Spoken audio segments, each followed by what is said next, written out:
potenciometria utiliza o potencial gerado por uma pilha para medir concentrações ou atividades, como veremos adiante. Para formar uma pilha, precisamos, primeiramente, ter duas soluções diferentes. Para podermos montar uma pilha e ter a leitura do potencial formado, cada uma das soluções tem de formar um eletrodo. No caso, cada solução terá seu próprio eletrodo metálico. Ao mergulhar os eletrodos nas soluções, pomos em contato dois estados de oxirredução do mesmo elemento químico. Cada eletrodo está em equilíbrio. Se cada eletrodo tiver um potencial diferente, quando eles forem conectados, vai ocorrer redução no eletrodo que tiver o maior potencial de redução. O eletrodo com menor potencial de redução vai se oxidar. Para conectar os eletrodos, precisamos que os íons e os elétrons que vão ser consumidos ou produzidos possam migrar, bem como seus contra-íons, para manter o equilíbrio de cargas nas soluções. Para que os íons possam migrar, o sistema tem de ter uma ponte salina, que permita a troca de íons. Pode ser um tubo de vidro cheio de uma gelatina feita com solução salina, de um sal que não reage com as espécies que vão produzir o potencial. A migração dos íons pode acontecer a partir do momento em que a ponte entra em contato com as soluções. Mas os elétrons trocados entre quem vai se oxidar e quem vai se reduzir teriam dificuldade de migrar. A migração dos elétrons será feita através da conexão entre os dois eletrodos metálicos. Quando o circuito fechar, o potencial poderá ser medido por um medidor de potencial, no caso, um milivoltímetro.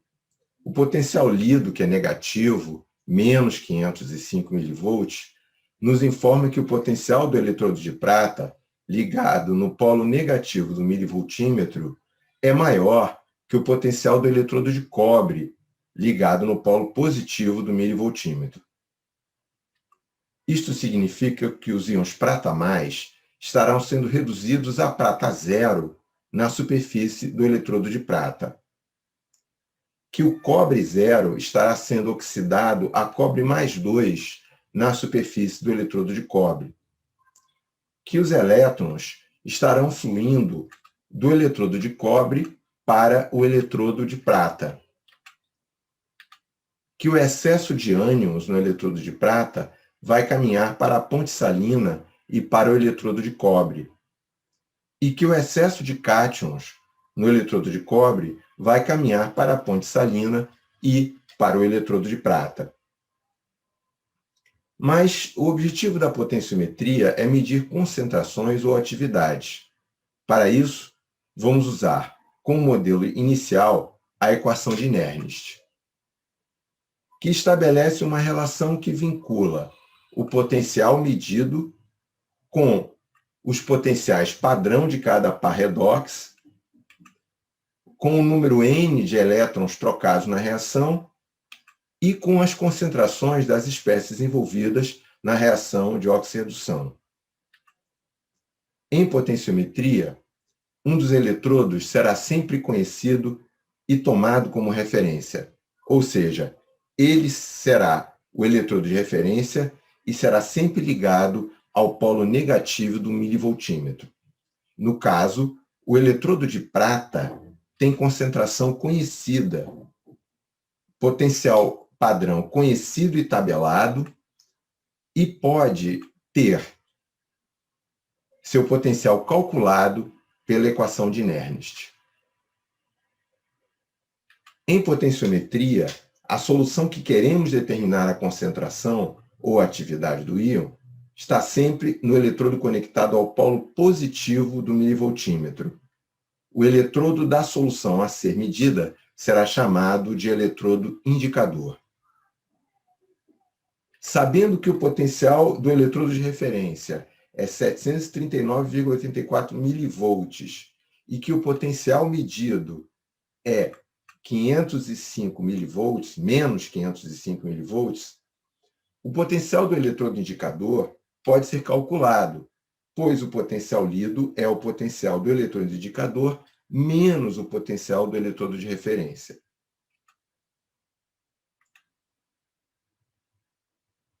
O potencial padrão do cobre também é tabelado. Conhecendo o potencial do eletrodo indicador, é possível fazer o cálculo e estimar a concentração de cobre mais 2 na solução.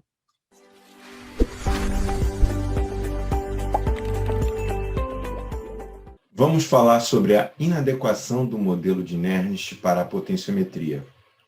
Ele não é adequado. E qual é o motivo?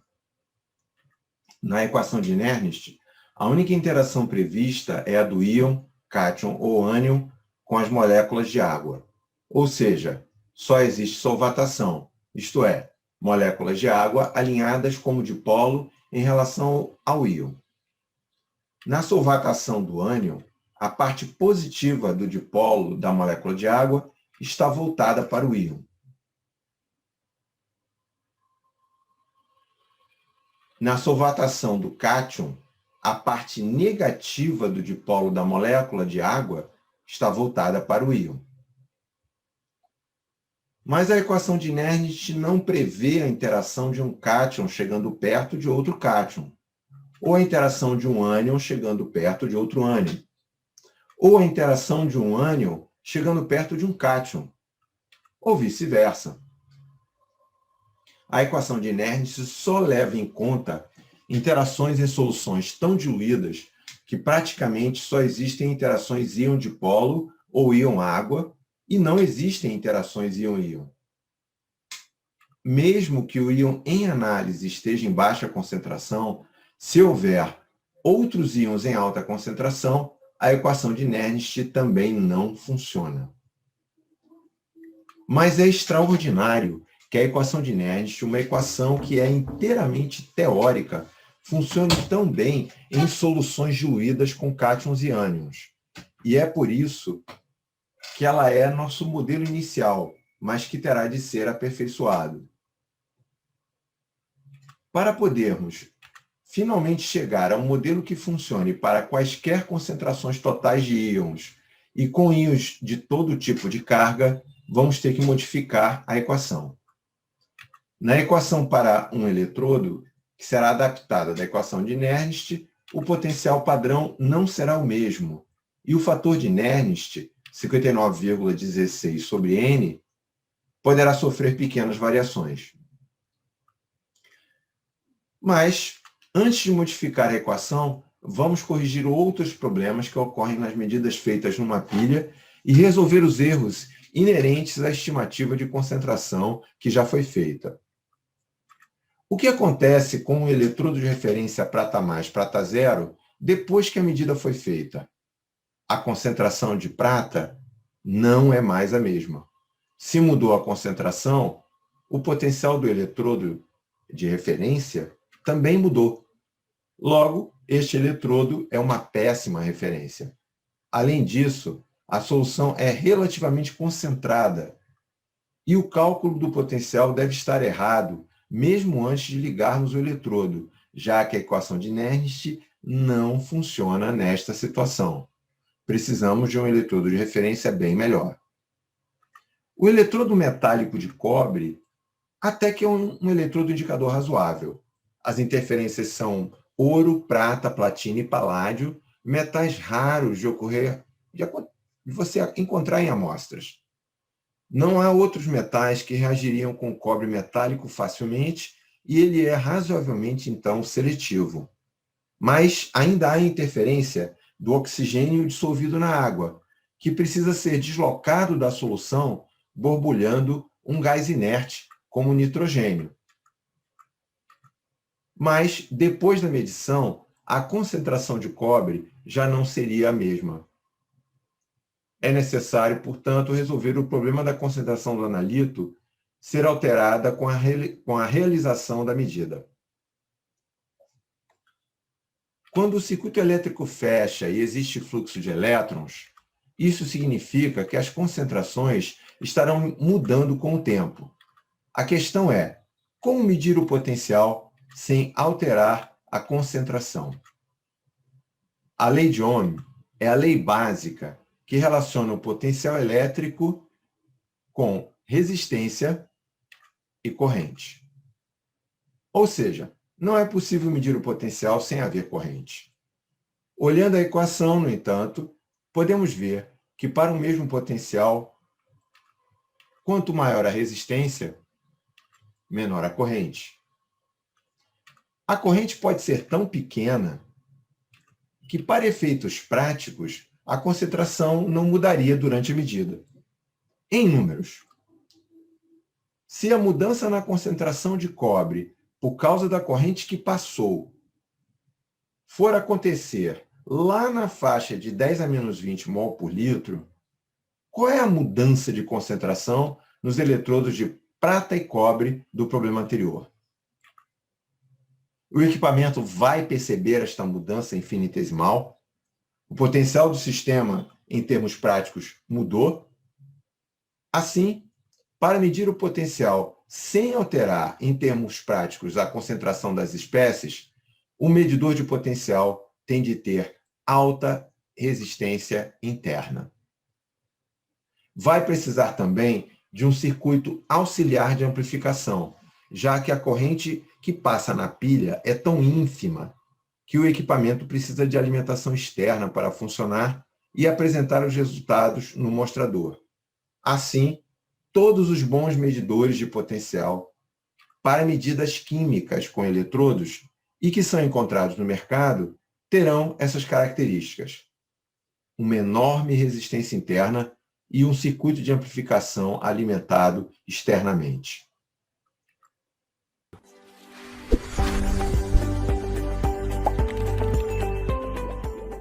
Vamos falar sobre eletrodos de referência que sejam adequados para as medidas potenciométricas.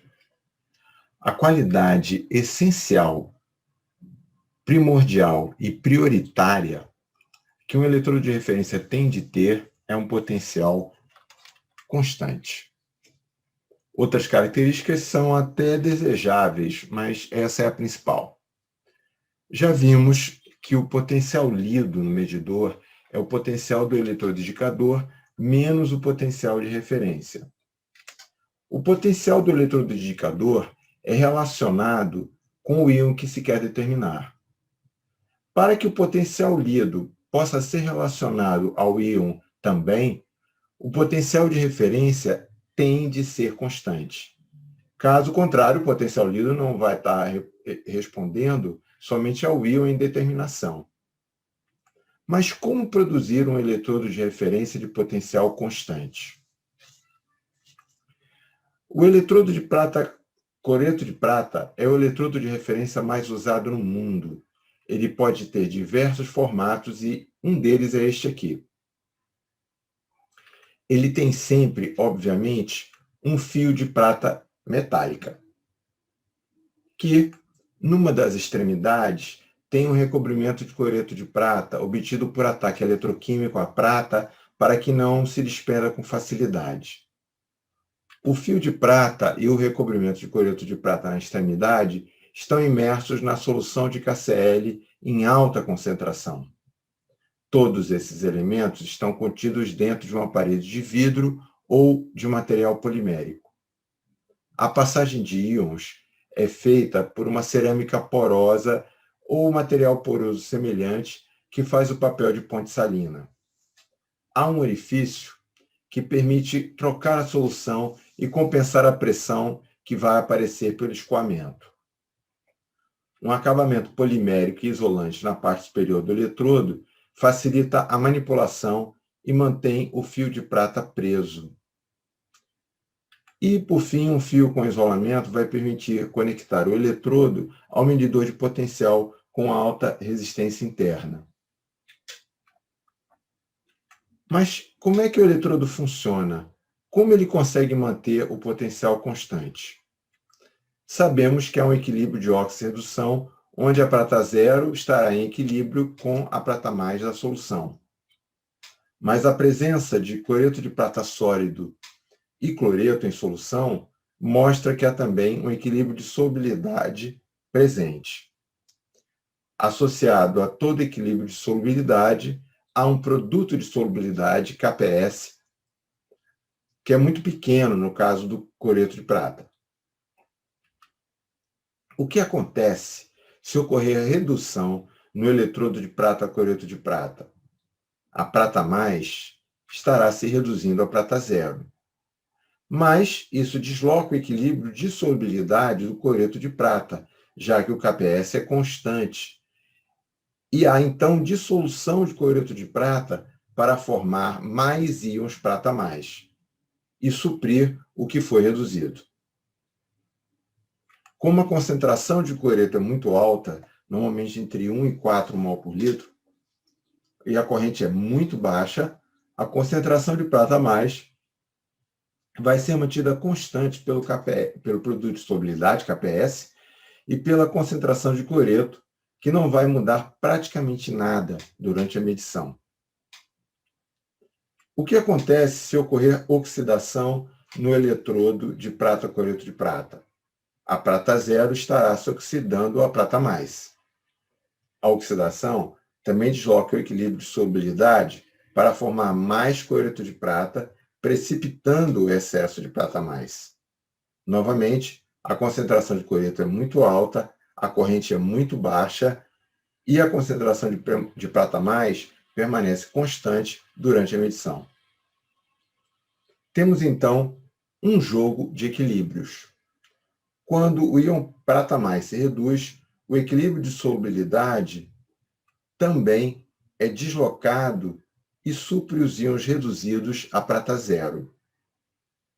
E, quando a prata zero se oxida a prata mais, o equilíbrio de solubilidade precipita o excesso de íons prata mais. Nos dois casos, o potencial é mantido constante pelo jogo de equilíbrios de oxirredução e de solubilidade, além da concentração alta de cloreto. Além de ser muito estável, o eletrodo de prata cloreto de prata pode ser miniaturizado com facilidade e pode ser construído em formatos diferentes, graças à maleabilidade do fio de prata. É bastante resistente, embora seu uso demande alguns cuidados. Manipule o eletrodo segurando sempre pela parte superior. Se o eletrodo for guardado com o orifício de preenchimento aberto, a solução interna pode evaporar e secar, formando depósitos de cloreto de potássio no fundo. E o eletrodo só poderá ser utilizado quando a solução interna for trocada e houver solução suficiente para ao menos atingir o fio de prata com cloreto de prata. A melhor opção é guardar o eletrodo com a cobertura que normalmente acompanha, fechando o orifício. Além disso, ele deve ser guardado numa solução que tenha a mesma concentração em cloreto de potássio da solução interna, para que ele mantenha o mesmo potencial ao longo do tempo. Mas lembre-se sempre de tirar a tampa do orifício de preenchimento quando for usar o eletrodo, para que haja compensação de pressão e os íons possam migrar pela junção cerâmica, que faz o papel de ponte salina, quando ele for mergulhado na solução a se medir. Apesar de ser o eletrodo de referência mais usado no mundo, há algumas restrições quanto a seu uso. Você não pode mergulhá-lo diretamente em soluções que reajam com o íon prata mais. Ou seja, se houver proteínas que podem coagular, se houver sulfeto, brometo e iodeto que podem precipitar com prata mais, e se houver amônio ou cianeto que complexam o íon prata mais e podem até dissolver o cloreto de prata. Você não pode mergulhá-lo diretamente em soluções em que você queira medir cloreto, pois seu escoamento vai mudar a concentração do íon em pouco tempo, já que a solução interna é concentrada. Você não pode mergulhá-lo diretamente em soluções que sejam fortemente oxidantes e reajam com cloreto, como redutor. Quais são os potenciais gerados por este eletrodo nos modelos comerciais? Vamos fazer algumas estimativas usando ainda o modelo da equação de Nernst. Lembrando o potencial padrão da prata e a relação da concentração de prata mais com cloreto e KPS, chegamos numa expressão em que o potencial gerado depende da concentração de cloreto. Fazendo os cálculos para 3 níveis de concentração de cloreto, chegamos aos valores mostrados, que são bem diferentes dos valores experimentais. Fica claro que o modelo de Nernst não é uma boa aproximação para soluções concentradas, como já tínhamos visto. Mas, mesmo assim, esses valores experimentais são extremamente confiáveis e estáveis. E isso é o que interessa para usar o eletrodo, como vimos no início do vídeo. O modelo nernstiano adequado começará a ser desenvolvido em vídeos a seguir. O eletrodo de calo-melano é talvez o segundo eletrodo mais importante, embora seu uso esteja diminuindo pelo fato de conter mercúrio e ser potencialmente tóxico. O desenvolvimento teórico é muito semelhante ao eletrodo de prata-cloreto de prata. Faça o desenvolvimento nernstiano deste eletrodo, sabendo que a solução interna também tem KCl em alta concentração. E utilize os dados das equações de equilíbrio redox e o potencial padrão do par mercuroso-mercúrio, e o valor de KPS do equilíbrio de solubilidade. Compare o resultado com o valor experimental de 244 mV do eletrodo de calo-melano saturado com concentração de KCl em 4 mol por litro.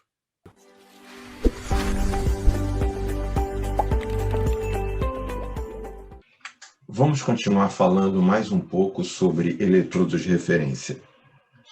A tabela mostra valores experimentais para os eletrodos de prata-cloreto de prata e calo-melano. Convidamos o estudante a fazer os cálculos pelo modelo nernstiano e fazer a comparação de valores. Na tabela de comparação entre os eletrodos, o prata-cloreto de prata ganha na simplicidade e na maior temperatura de trabalho, embora o calo-melano apresente menos problemas de entupimento de junção. Em relação aos venenos, os dois são muito parecidos. Este eletrodo de prata-cloreto de prata tem uma junção cerâmica com um poro de meio micrômetro, e fluxo de solução de 2,5 a 5 microlitros por hora.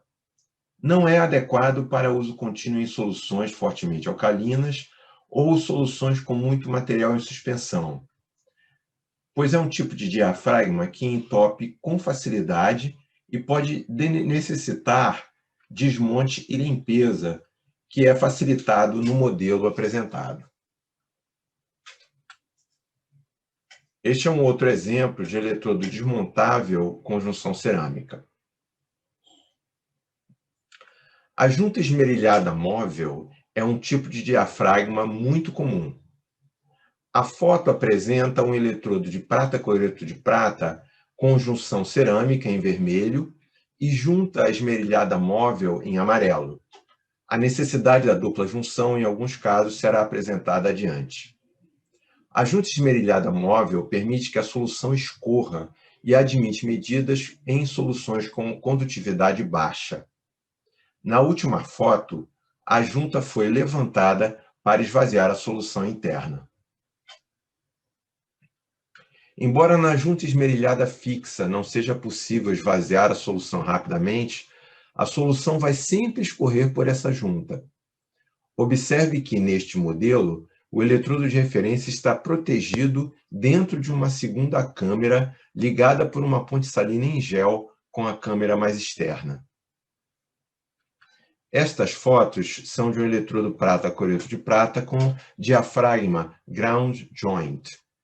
A tampa em rosca é conectada na parte de baixo do eletrodo e, dependendo do ajuste, pode perder de 0,5 a 2 ml por hora. Funciona bem para soluções extremamente concentradas ou turvas. Como libera até 2 ml por hora, não pode realizar medidas em pequenos volumes para não alterar o volume total da solução a medir. Não é necessário ter o orifício aberto para igualar as pressões interna e externa. A solução de cloreto de potássio é colocada retirando completamente o diafragma, conforme mostrado na foto abaixo. O eletrodo de dupla junção tem duas junções, ou seja, o eletrodo tem duas câmeras com soluções salinas concentradas que podem ser trocadas através dos dois respiros. As soluções têm composição diferente. A solução mais interna dentro da junção 1 e que é trocada pelo respiro 1 é a solução de cloreto de potássio concentrada, que é usual nos eletrodos de prata, cloreto de prata ou calomelano. A solução mais externa entre a junção 1 e a junção 2, e que é trocada pelo respiro 2, é uma solução salina que evita o contato direto entre a solução interna de cloreto de potássio e a solução de medição.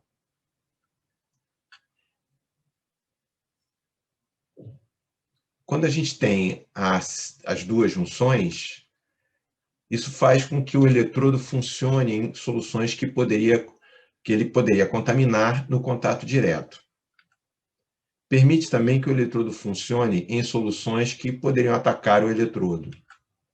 E permite que o eletrodo funcione em soluções de baixa condutividade e que precisem de meios especiais.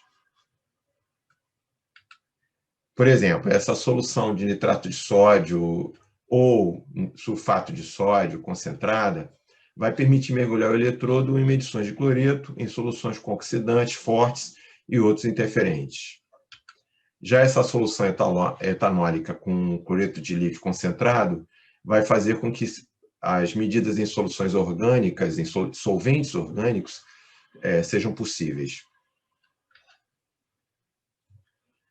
Esse aqui é um eletrodo de calomelano de dupla junção.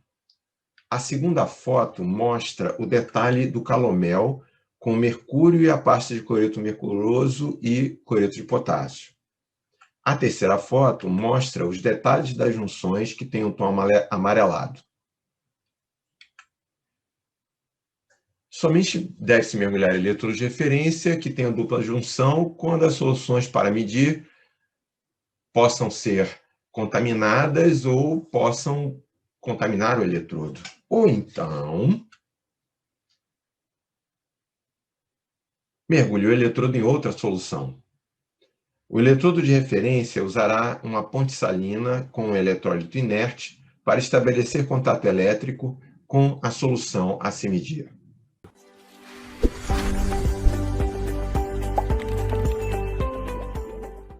Vamos falar de pilha de concentração e potencial de junção. O que é uma pilha de concentração? É uma diferença de potencial que acontece na interface de duas soluções que têm íons em concentrações diferentes. Em potenciometria, também é chamada de potencial de junção. Essa diferença de potencial na interface vai ocorrer na interface de pontes salinas clássicas, na interface de junções cerâmicas de eletrodos de referência e na interface de quaisquer membranas semiporosas que separem duas soluções de concentrações diferentes. Os íons migram espontaneamente da solução mais concentrada para a solução mais diluída. A movimentação de íons é, obviamente, movimentação de carga ou corrente. Mover através de uma solução implica vencer uma resistência. O potencial está associado à entropia do sistema, que quer desorganizar a separação entre concentrado e diluído. O potencial da solução mais concentrada e o potencial da solução mais diluída podem ser expressados usando o modelo de Nernst. O cátion é o mesmo no lado concentrado e no lado diluído da junção, e não há potencial padrão na equação resultante e que expressa a diferença de potencial na interface. O mesmo acontece para o ânion. Ou seja, não há necessidade do estado zero de oxidação estar presente para o potencial acontecer, tanto para o cátion quanto para o ânion. Basta haver diferença de concentração para o potencial ocorrer e ser diferente de zero. A pilha de concentração admite a movimentação de cátions e ânions. Mas o que acontece quando a velocidade de migração do cátion é diferente da velocidade de migração do ânion? Vejam um exemplo. Como o H+ migra muito, mas muito mais rápido que o cloreto, ele pode originar um excesso de H+ do lado mais diluído e um excesso de cloreto no lado mais concentrado. Este desequilíbrio de cargas gera um potencial que freia as movimentações subsequentes de íons, que tentam seguir o mandamento da entropia e ir da solução mais concentrada para a mais diluída. Ou seja, este potencial atrapalha a movimentação e depende da diferença de velocidade entre cátions e ânions na solução mais concentrada. Quanto maior a diferença de velocidade, maior este potencial. Este potencial não é desejado, pois interfere na medição. Como evitá-lo ou diminuí-lo? Usando sais na solução mais concentrada, em que a velocidade de migração do cátion seja semelhante ou igual à velocidade de migração do ânion, sempre que possível, e sempre na solução mais concentrada, que é de onde parte a migração. Como exemplo, este potencial torna-se extremamente reduzido se a solução mais concentrada é de cloreto de potássio, pois potássio+ e cloreto têm velocidades de migração muito semelhantes. Eles conseguem migrar juntos, sem criar vazios de cargas e diferenças de potencial. Resumindo, este potencial de junção pelo efeito cinético deve ser evitado e depende da mobilidade dos íons na solução mais concentrada, do nível de concentração e da viscosidade do meio. A melhor solução para diminuir este efeito é o uso de KCl concentrado na solução do eletrodo. Quando não for possível, usar nitrato de potássio. O potencial que aparece na membrana que fica entre soluções com concentrações diferentes vai ser a base para os eletrodos indicadores de membrana seletiva. Como o nome diz, estes eletrodos terão membranas com uma solução interna de atividade conhecida de um íon. E o potencial desenvolvido dependerá da diferença de atividade deste íon que existia entre a solução externa e a solução interna. Como será demonstrado, as membranas seletivas têm propriedade de só responder ao íon que se quer medir.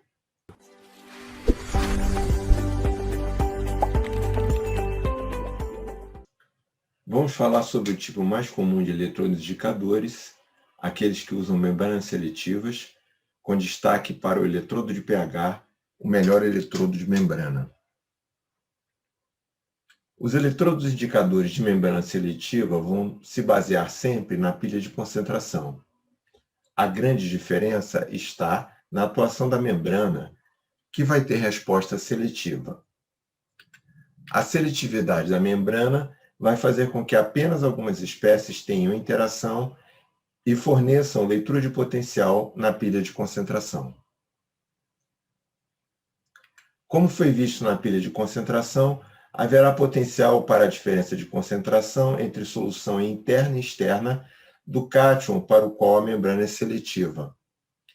Do mesmo modo, haverá potencial para a diferença de concentração do ânion para o qual a membrana é seletiva.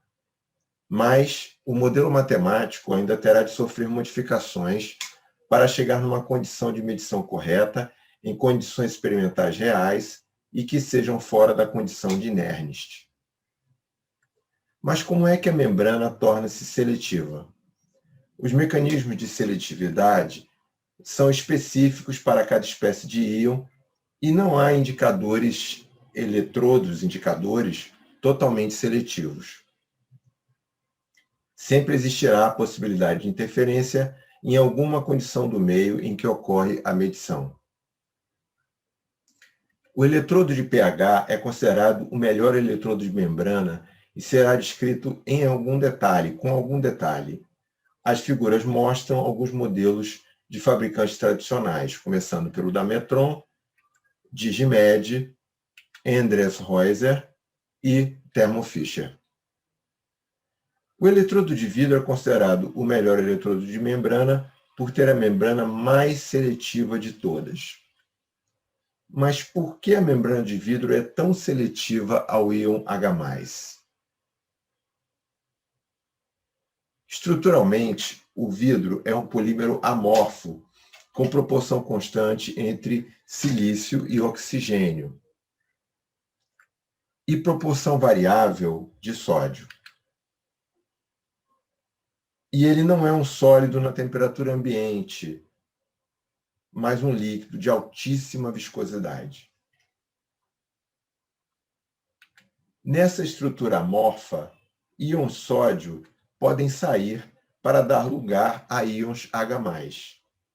E se os íons H+ já estiverem presentes na estrutura, eles podem sair para dar lugar a íons sódio, pois são íons de mesma carga e o H+ tem tamanho menor que o sódio, mas a estrutura já tinha sódio. Apenas mais um íon pode interagir facilmente com a membrana e trocar tanto com H+ quanto com sódio+, por questões de tamanho. O íon lítio+. Podemos concluir que um vidro que tenha manufatura cuidadosa será seletivo primariamente a H+, lítio+, e sódio+, e não interagirá com ânions, já que a estrutura amorfa do silicato é um ânion e não teria nenhuma facilidade em ser trocado. Mas existe um outro mecanismo de seletividade no eletrodo de vidro, além da seletividade pelo tamanho do íon. É a seletividade da cinética do transporte aquoso. O transporte do íon H+ em água é muito rápido, muito mais rápido do que qualquer outro cátion por causa da ligação hidrogênio.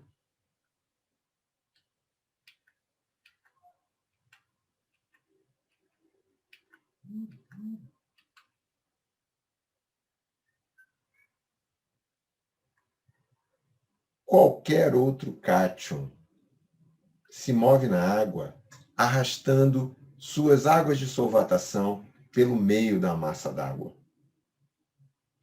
Com esses dois mecanismos de seletividade, só existe interferência de lítio e sódio+, quando a concentração de H+ é extremamente baixa, em pH maior que 10.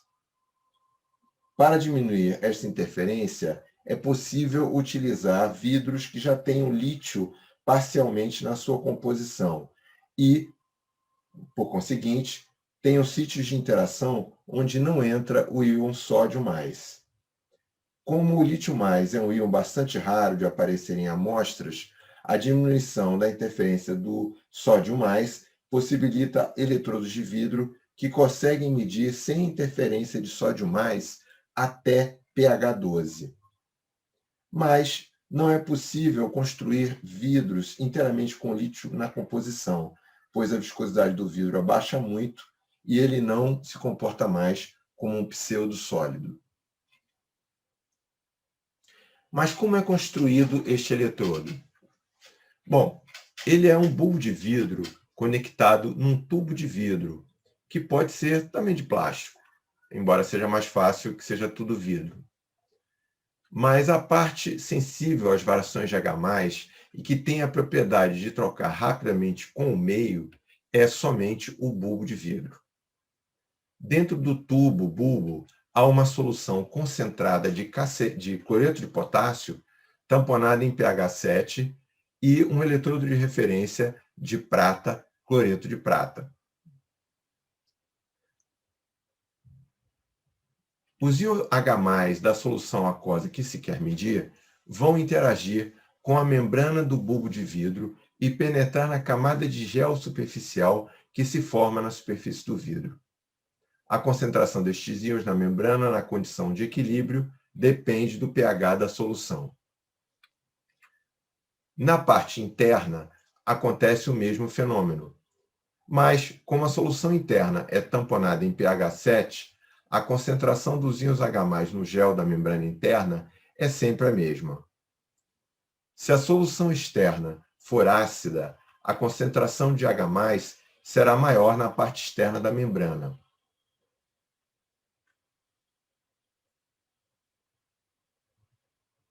Ainda adaptando o modelo de Nernst, podemos ver que o potencial desenvolvido na membrana será positivo quando a solução externa for ácida. Mas o potencial desenvolvido na membrana será zero quando a solução externa também for neutra. E o potencial desenvolvido na membrana será negativo, menor que zero, quando a solução externa for básica. O eletrodo de referência prata-cloreto de prata interno ao bulbo vai servir como contato elétrico para medir o potencial da membrana do eletrodo de vidro, pois o vidro em si não é bom condutor. Para fazer a medida, o eletrodo de vidro e seu eletrodo de referência interno serão conectados ao polo positivo do medidor e um outro eletrodo de referência será ligado ao polo negativo do medidor. O potencial lido será a diferença entre os eletrodos de referência mais o potencial da membrana que está entre eles. A calibração deste sistema e o modelo matemático serão vistos no próximo vídeo. Mas o eletrodo de vidro normalmente é usado no seu formato combinado, onde tanto o eletrodo indicador quanto o eletrodo de referência estão todos juntos na mesma estrutura. É o eletrodo combinado de vidro que normalmente é chamado de eletrodo de pH. No eletrodo combinado, temos a junção cerâmica do eletrodo de referência externo e os dois eletrodos de referência no mesmo corpo. O detalhe inclinado mais acima mostra os elementos separados. O mais abaixo, os elementos juntos.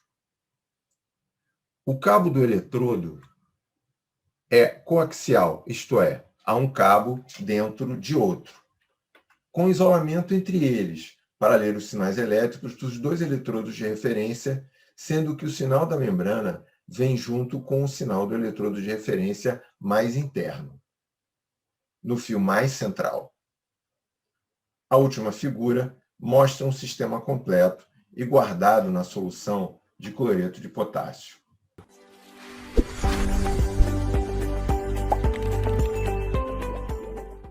Vamos explicar melhor o eletrodo seletivo de membrana para ânions, o eletrodo de fluoreto, como um segundo exemplo de eletrodo de membrana seletiva.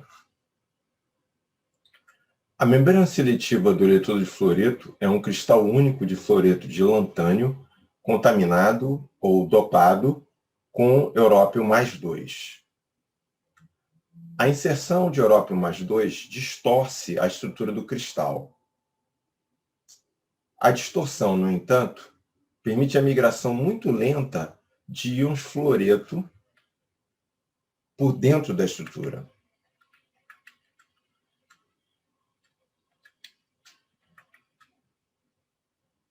A membrana é seletiva em água para íons fluoreto e hidroxila, que tem o tamanho correto para trocar com os íons do cristal. O cristal único de fluoreto de lantânio dopado com európio mais 2 é selado na ponta de um tubo de material plástico que contém uma solução interna com fluoreto. Do mesmo modo que no eletrodo de vidro, o potencial será diferente de zero na membrana quando a atividade de fluoreto na solução externa, que se quer medir, for diferente da atividade de fluoreto na solução interna. E será zero quando as atividades forem iguais. Este é o modelo matemático nernstiano, que será melhorado em breve, mas que demonstra o tipo de resposta do potencial esperada. Em termos de estrutura, o eletrodo de fluoreto comercial tem vários pontos em comum com o eletrodo de vidro. Tem um cabo condutor que leva o sinal, uma capa protetora na parte superior e um eletrodo de referência interno de prata-cloreto de prata. A solução interna difere um pouco, pois é tamponada entre 5 e 5,5 e tem fluoreto de potássio, além do cloreto de potássio concentrado, que serve para o eletrodo de referência interno. A membrana seletiva, claro, é o cristal único de fluoreto de lantânio dopado com európio mais 2. E o sinal da membrana também vai junto com o sinal do eletrodo de referência interno pelo cabo condutor. Como a seletividade desta membrana é unicamente pelo tamanho do ânion, há interferência do íon hidroxila em meio aquoso. Esta interferência é atenuada se amostras e padrões são tamponados em pH entre 5 e 5,5, pois a concentração da hidroxila fica em torno de 10 a menos 9 e é possível medir fluoreto com boa precisão e exatidão até 10 a menos 6 mol por litro. Não se pode tamponar em pHs mais baixos para não correr o risco de formar ácido fluorídrico, que é volátil e tóxico. O modelo de Nernst permite mostrar as tendências, mesmo que não permita calcular valores exatos. Neste caso, as tendências serão opostas, se comparadas ao eletrodo de pH, o que é compreensível, já que o íon agora não é mais um cátion, é um ânion, e tem a carga oposta. O sistema de medida vai ser muito semelhante às medidas feitas com o eletrodo de vidro não combinado. Uso do milivoltímetro eletrônico, eletrodo indicador que tem eletrodo de referência interno e ligado no polo positivo, e um outro eletrodo de referência externo ligado no polo negativo. Como no eletrodo de pH, o potencial será a diferença entre os eletrodos de referência interno e externo, mais o potencial da membrana que está entre eles. A calibração dos sistemas de medida para cátions e ânions e o modelo matemático serão vistos depois de esclarecermos o conceito de atividade e a diferença entre atividade e concentração.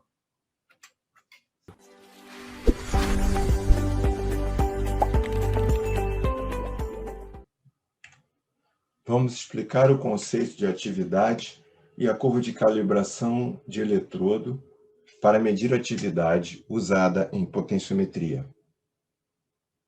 Como o comportamento de um íon depende da presença ou ausência de outros íons, a equação de Nernst não funciona quando a força iônica da solução não é desprezível por causa desta interferência. Mas o que é força iônica?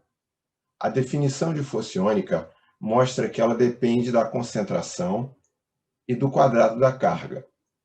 Ou seja, não importa o sinal da carga. A interferência no comportamento nernstiano depende da concentração de todas as espécies presentes e da quantidade de carga que cada íon porta. Então, a atividade de um íon é sua concentração corrigida pelo coeficiente de atividade, que depende da ação da força iônica. A relação entre coeficiente de atividade e força iônica não será mostrada, mas o aumento da força iônica diminui o coeficiente de atividade. Como o coeficiente de atividade é sempre igual ou menor que 1, a atividade será sempre igual ou menor do que a concentração. A condição nernstiana é muito restrita para servir em todas as condições de trabalho. Para trabalhar no dia a dia fora da condição nernstiana, e em condições reais, é preciso um modelo matemático diferente. A solução encontrada foi adaptar o modelo de Nernst no que se chama de modelagem semi-empírica, pois tem origem em um modelo teórico pré-existente. E são duas as equações usadas, uma para medição de atividade e outra para medição de concentração. Todas as duas se ajustam para variações de temperatura. Vamos conjugar a expressão do potencial para qualquer eletroindicador de membrana com o potencial desenvolvido na membrana de acordo com Nernst. Para adaptar para condições reais, vamos substituir a concentração por atividade e o fator de Nernst 59,16 por uma constante S que funcione para as condições de medição. Assim, chegamos numa expressão semi-empírica, onde existe pelo menos uma constante para determinar e o potencial vem da atividade e não da concentração. Podemos desenvolver o logaritmo e agregar todos os termos constantes. Temos de lembrar que os potenciais de referência são constantes e a atividade do íon dentro da membrana também. Assim, chegamos numa nova constante K, que é a agregação de todas as constantes do sistema. Por fim, a expressão adota o termo P do íon, que é o cologaritmo da atividade do cátion. A mesma equação pode ser encontrada para ânions, mas o fator de resposta, S sobre N, terá o sinal trocado. Como será visto adiante, quanto maior o valor em módulo do fator de resposta do eletrodo, maior a sensibilidade. Um exemplo prático da curva de atividade é a curva de calibração de pH, pois pH não é concentração, mas atividade. A acidez ou alcalinidade de uma solução é a resposta em condições reais. O pH do ácido fraco, por exemplo, não é o cologaritmo da concentração do ácido. Com o uso de padrões de atividade conhecida, é possível construir a curva de atividade. A leitura do potencial de padrões usando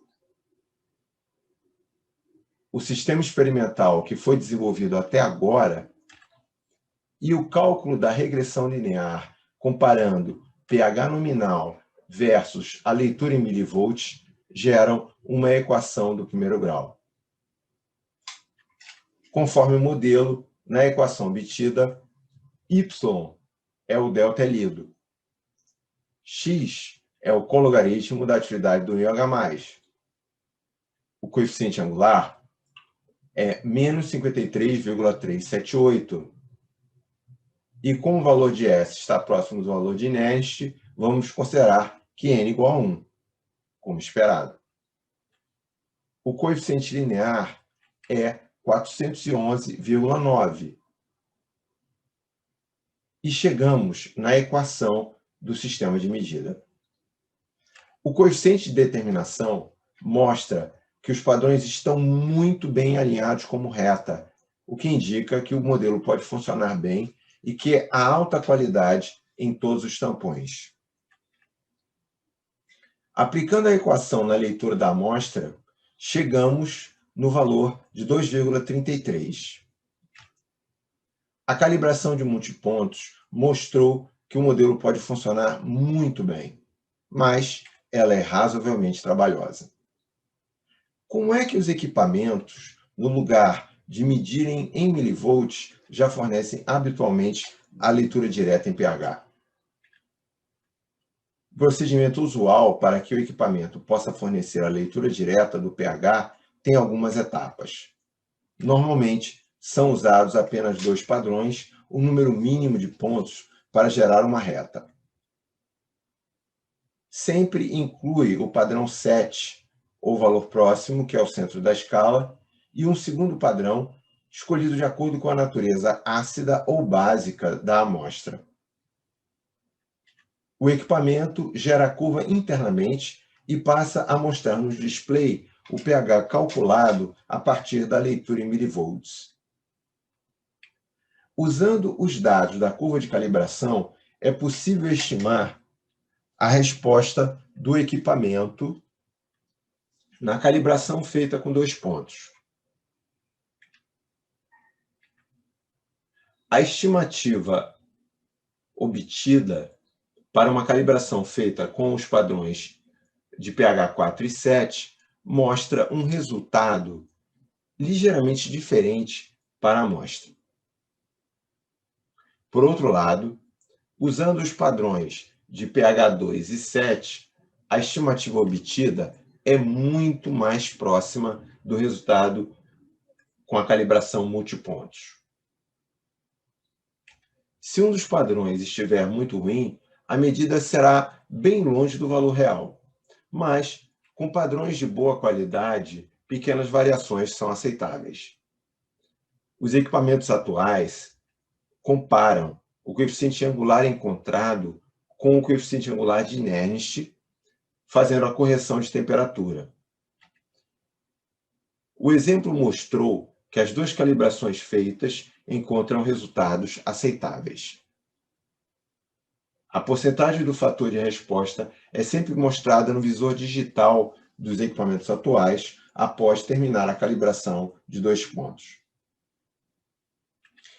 Um suposto eletrodo de pH número 2, com curva menos inclinada, teria menor sensibilidade para distinguir entre pHs próximos. Mas o fato de ambos os eletrodos cruzarem o eixo X perto de pH 7 mostra que os eletrodos de referência interno e externo dos 2 eletrodos devem estar em boa condição, pois a leitura é 0 quando a membrana dá resposta 0. O pH em que a leitura é 0, ou pH 0, entre 6,5 e 7,5, significa referências em boa condição. A comparação entre as calibrações mostra que a calibração multipontos é melhor na capacidade de verificar os tampões e tem mais exatidão, mas é pouco prática. O dia a dia favorece o uso da calibração de 2 pontos, mas a calibração multipontos deve ser feita de tempos em tempos para verificar os padrões e a exatidão dos resultados.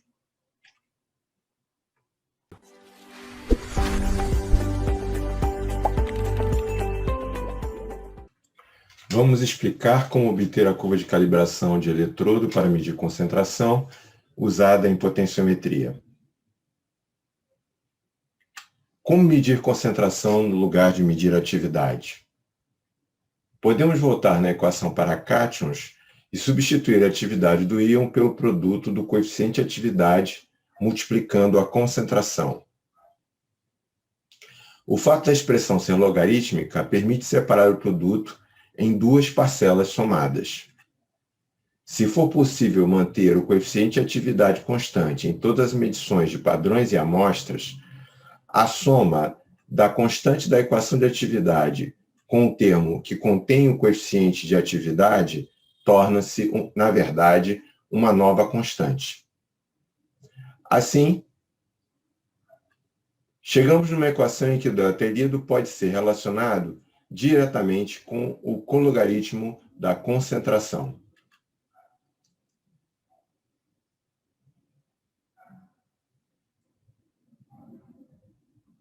Uma expressão muito similar pode ser obtida para ânions, mas o coeficiente de atividade tem de ser mantido constante em todas as medições nos 2 casos.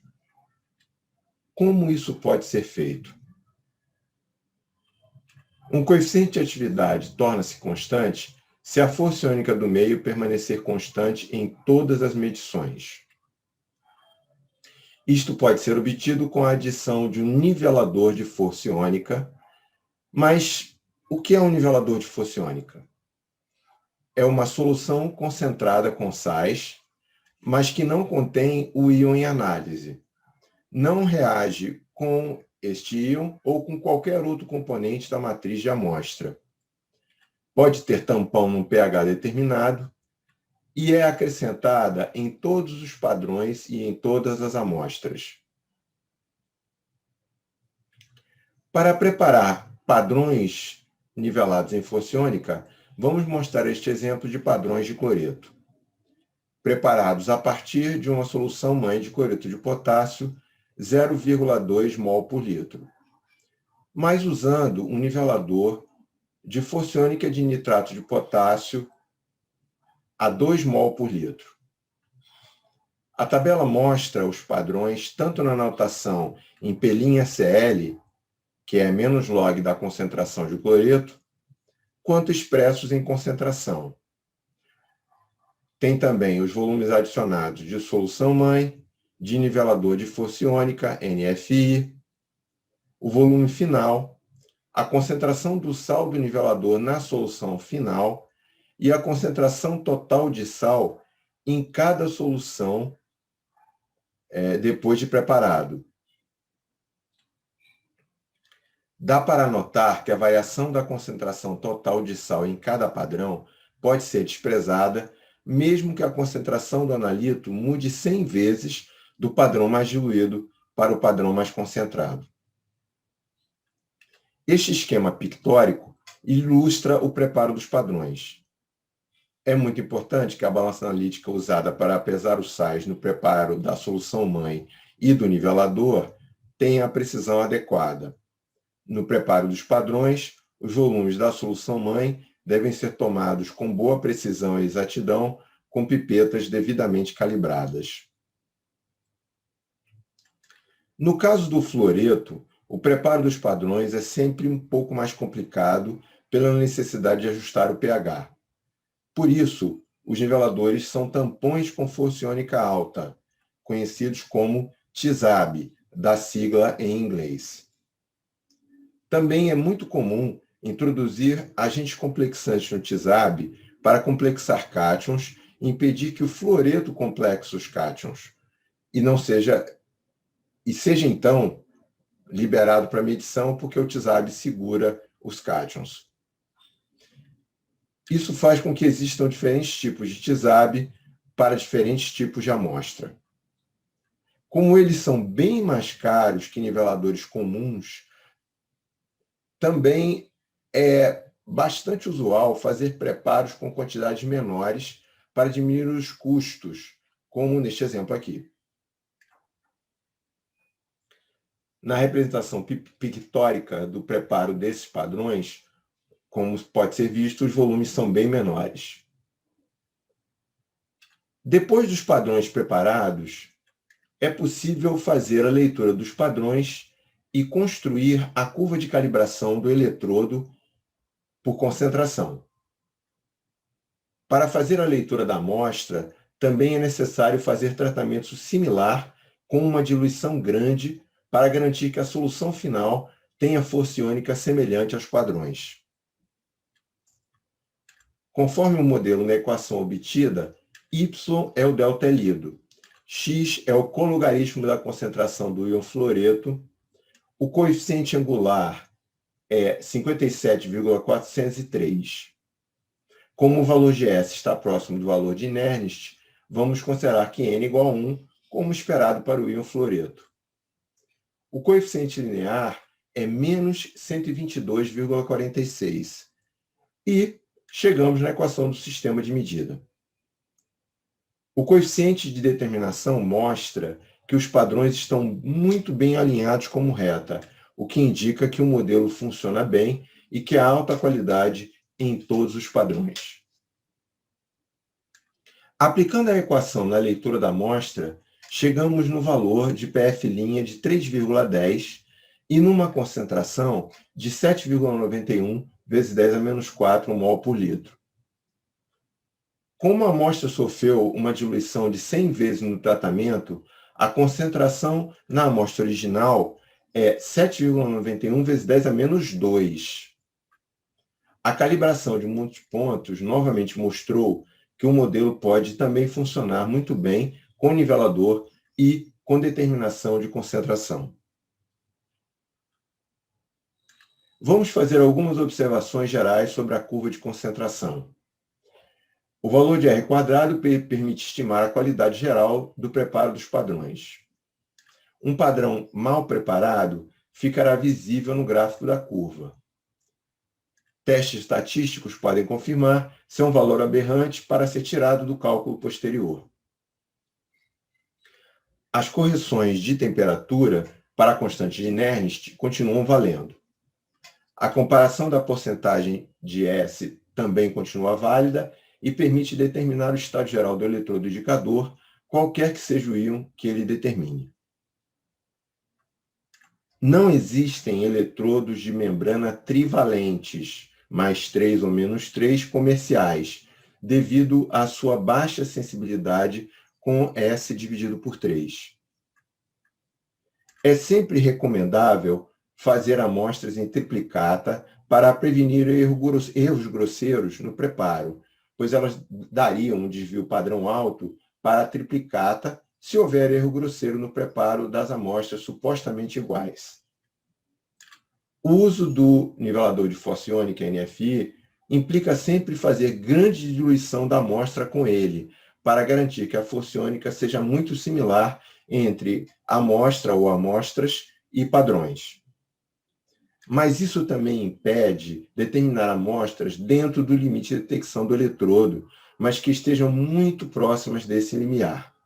As amostras devem ter concentração de 100 vezes ou mais que o limite de detecção do eletrodo, para aí então poderem ser determinadas com NFI.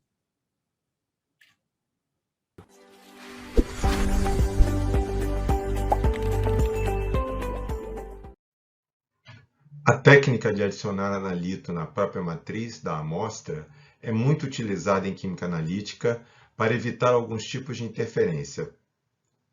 Este vídeo mostrará como é a aplicação desta técnica em potenciometria.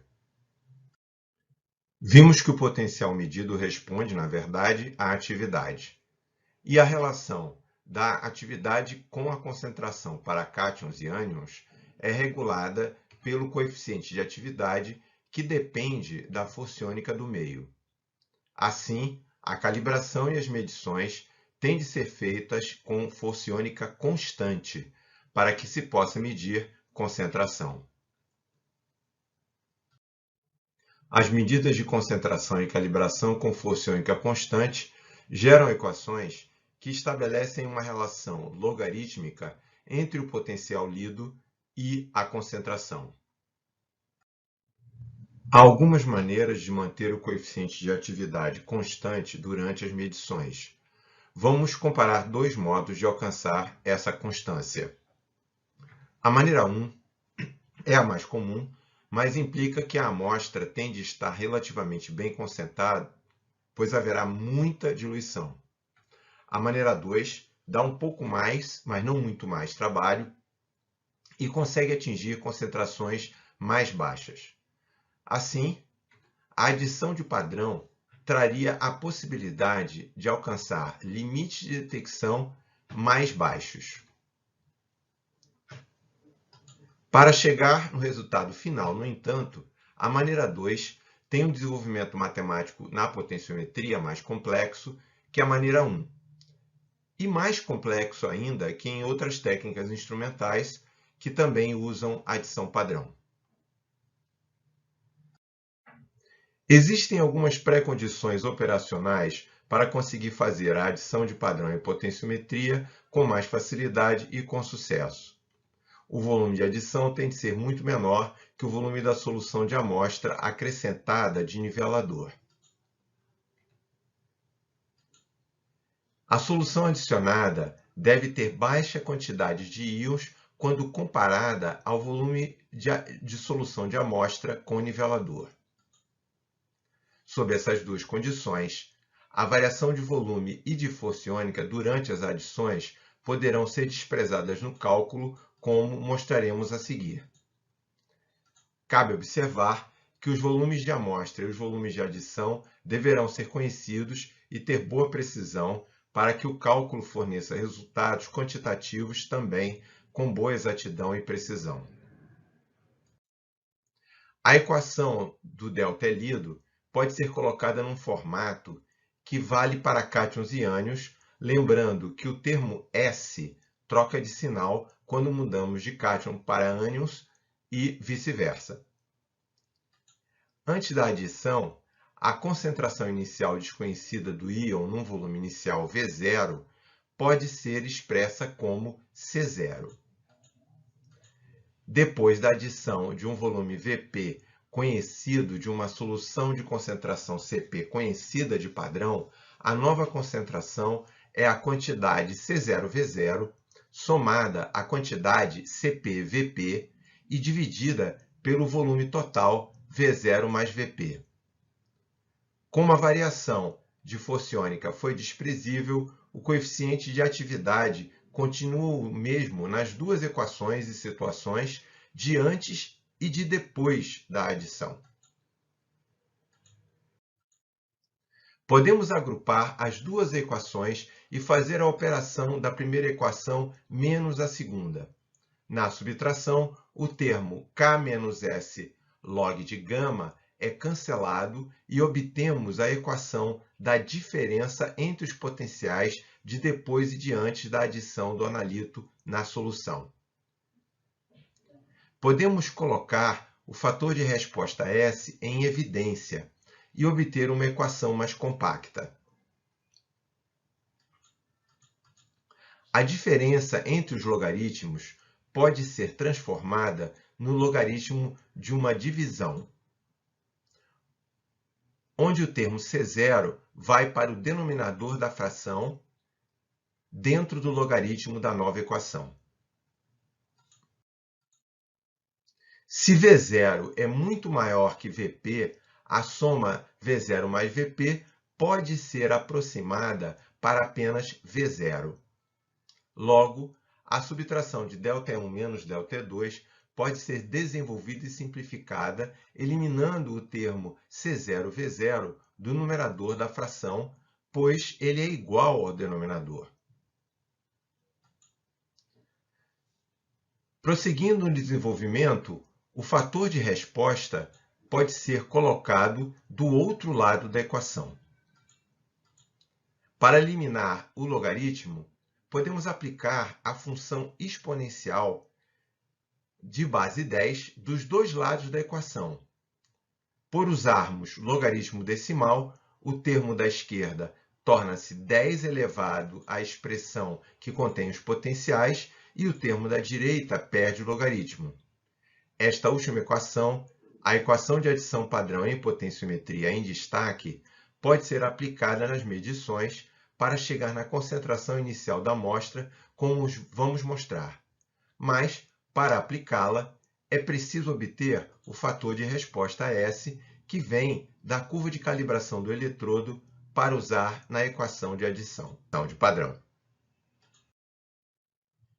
Como já vimos, para o eletrodo de fluoreto, é possível fazer a leitura dos padrões preparados com TIZAB e construir a curva de calibração do eletrodo por concentração. Neste exemplo, o fator de resposta S do eletrodo é 57,403 mV por π'/F. Como amostra, vamos aplicar a equação de adição padrão na determinação de fluoreto no enxaguante bucal. Para utilizar a equação de adição padrão, a variável independente x é o volume de padrão adicionado Vp. A variável dependente y precisa ser calculada a partir dos dados de leitura de potencial antes e depois da adição de padrão e a partir do valor do fator de resposta do eletrodo. Para obter diferentes valores de y e construir uma curva de calibração para a adição de padrão, basta fazer mais adições de padrão de mesmo volume, atingindo um volume total de padrão crescente a cada novo valor de potencial obtido. A amostra terá a adição de nivelador de Forciônica TIZAB e será avolumada num volume maior, mas sofrendo menos diluição que na determinação potenciométrica direta, para que a alíquota retirada possa ter um volume grande e relevante. A adição de padrão de 1.000 mg por litro será em 4 porções de 400 microlitros, ou 0,4 mililitros. O volume total de adição, 1,6 ml, é muito menor que os 100 ml da solução preparada, onde haverá a adição. Z é a notação usual da variável dependente da adição padrão em potenciometria. As medidas são feitas logo após a obtenção da curva de calibração. A amostra será preparada com a adição de 10 ml da solução de enxaguante bucal. Em seguida, são adicionados 50 ml do nivelador Tizab para garantir que a força iônica total será alta. Após as adições, o balão de 250 ml é completado. Para fazer a adição padrão, 100 ml da solução preparada com força iônica alta são transferidos para um becher que terá uma barra magnética para agitação. Em seguida, o mesmo sistema potenciométrico que fez as medições para a curva de calibração é montado na solução e utilizado para fazer as medições antes e depois das adições de 400 microlitros. A barra magnética em movimento homogeneiza a solução e ajuda a estabilizar a leitura de potencial após cada adição.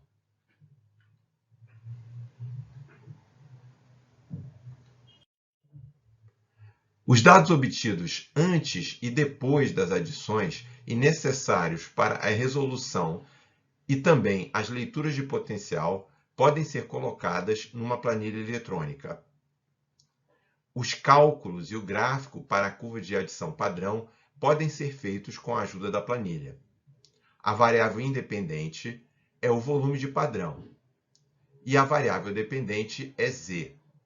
Os valores de Z são obtidos a partir da relação exponencial entre o fator de resposta e os potenciais antes e depois das adições.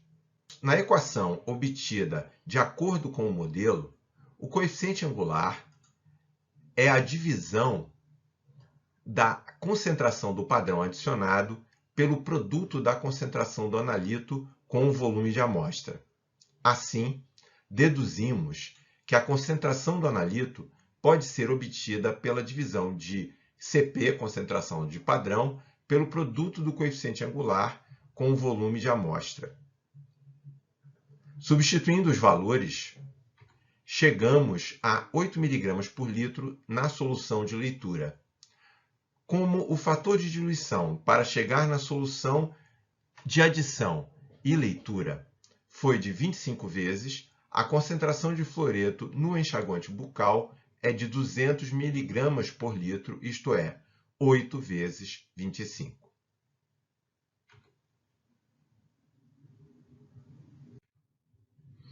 O eletrodo de cobre mais 2 tem modelos comerciais com limites de detecção de 0,64 ppb, ou microgramas por litro. Uma aplicação interessante é o controle do teor de cobre mais 2 em cachaça, que aparece como contaminante provindo do processo de produção. O cobre aparece, então, contaminando a cachaça. O tratamento da amostra segue o padrão de acrescentar nivelador para levar a um volume maior e poder retirar uma alíquota de volume considerável, 100 ml, e fazer adições de volumes bem menores, no caso, 0,3 ml ou 300 microlitros a 100 mg por litro. O eletrodo de cobre mais 2 tem inclinação negativa, como acontece com todo eletrodo para cátions, e um fator de resposta com metade da inclinação nernstiana de eletrodos de carga mais 1, como pode ser visto no gráfico e na equação da curva de calibração do eletrodo. A amostra será preparada com a adição de 50 ml de cachaça que se deseja determinar. Em seguida, são adicionados 50 ml do nivelador de força iônica para garantir que a força iônica total será alta. Após as adições, o balão de 250 ml é completado. Para fazer a adição padrão, 100 ml da solução preparada com força iônica alta são transferidos para um becher, que terá uma barra magnética para agitação. Em seguida, o mesmo sistema potenciométrico que fez as medições para a curva de calibração de cobre é montado na solução e utilizado para fazer as medições antes e depois das adições de 300 microlitros. Como no fluoreto, a barra magnética em movimento homogeneiza a solução e ajuda a estabilizar a leitura de potencial após cada adição da solução padrão de cobre. Com os dados colocados numa planilha eletrônica e os cálculos e o gráfico para a curva de adição padrão feitos com a ajuda da planilha, a concentração do analito pode ser obtida novamente pela divisão de CP pelo produto do coeficiente angular com o volume da amostra. Substituindo os valores, chegamos a 0,296 mg por litro na solução de leitura. Como o fator de diluição para chegar na solução de adição e leitura foi de 5 vezes, a concentração de cobre na cachaça é de 1,48 mg por litro, isto é, 5 vezes 0,296. A adição padrão em potenciometria tem uma vantagem operacional sobre outras aplicações de adição padrão. Só há necessidade de usar uma única solução preparada para medir a amostra. Apesar da complexidade matemática, o uso de planilha eletrônica para proceder cálculos faz com que a aplicação torne-se operacionalmente bem simples. Medidas de volume precisam ser feitas com cuidados extras. É recomendável que recipientes estejam limpos e secos antes de usar. A incerteza da medida pode ser determinada com medidas em triplicata. Limites de quantificação e de detecção devem ser semelhantes aos limites alcançados por potenciometria direta.